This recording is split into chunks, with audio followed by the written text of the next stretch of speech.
வணக்கம் நண்பர்களே. குடிப்பழக்கத்திற்கு அடிமையாக இருக்கிறவங்க என்னுடைய ஃப்ரெண்டுங்கள்லாம் இருக்கிறாங்க. ரொம்ப வசதி படைத்தவர்கள். அவங்க ரொம்ப குடியை விட விடாமல் சொல்லக்கூடிய விஷயங்களை நான் சொல்கிறேன். காலையில் அவங்களால பல்லு கூட விளக்க முடியாதான். காலையில் எழுந்திரிச்சு குடிக்கிறாங்களோ இல்லையோ, குளிக்க கூட மாட்டாங்களாம். அன்றாட தேவைகள், அதாவது நம்ம உடம்பை பார்த்துக்கக்கூடிய தேவைகள் கூட அவங்களால செய்ய முடியாது.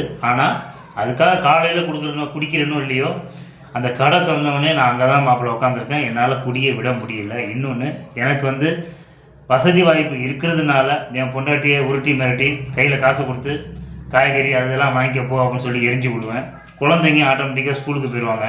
சப்போஸ் லீவு போட்டாலும் அம்மா கிட்ட தான் ஸ்பெண்ட் பண்ணுவாங்க. நான் வெளியே போயிடுவேன் இந்த குடிக்கு அடிமையானதுனால.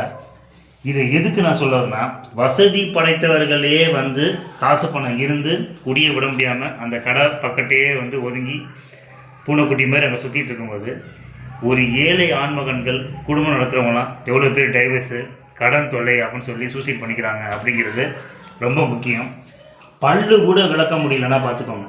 தன்னுடைய சொந்த வேலைகளை கூட பார்க்க முடியாத மாப்பிள்ளை, தூக்கம் வந்துடும், தூங்கிடுவேன், மூஞ்சி மட்டும் கழுவிட்டு குளிக்காமல் கொள்ளாமல் ஒயின் ஷாப்புக்கு வந்துடுவோம் மாப்பிள்ளை அப்படின்னு சொல்லி ஃபீல் பண்ணி சொல்கிறாங்க. இதை கேட்ட உடனே எனக்கு ரொம்ப கஷ்டமாக போச்சு. அது பர்சனலாக சொல்கிறாங்க. என்னுடைய நண்பர்கள் தனிப்பட்ட முறையில் சொல்லும்போது இதை நான் பொது கருத்தாக தான் சொல்லணும். குடி அவ்வளோ மோசமானது. தயவு செய்து குடியை விட்டு விடுங்கள். நம்ம சொந்த வேலை கூட செய்ய முடியலன்னா அந்த குடி தேவையா? பொண்டாட்டி பிள்ளைங்க நம்ம தான் தேடி கல்யாணம் பண்ணுறோம். ஒரு பெண்ணாக இருந்தாலும் சரி, அரேஞ்ச் மேரேஜாக இருந்தாலும் சரி, லவ் மேரேஜாக இருந்தாலும் சரி, அந்த பொண்ணை கஷ்டப்படுத்தலாமா? மேற்கொண்டு குழந்தைகள் பாதிக்கப்படுறாங்க. அதனால் தயவுசெய்து குடி வேணாம். நான் திருத்தல் நிபுணர்லாம் கிடையாது, டாக்டர்லாம் கிடையாது. ஒரு நண்பனாக, ஒரு அண்ணன் தம்பியாக சொல்கிறேன். மன்னித்துக் கொள்ளுங்கள்.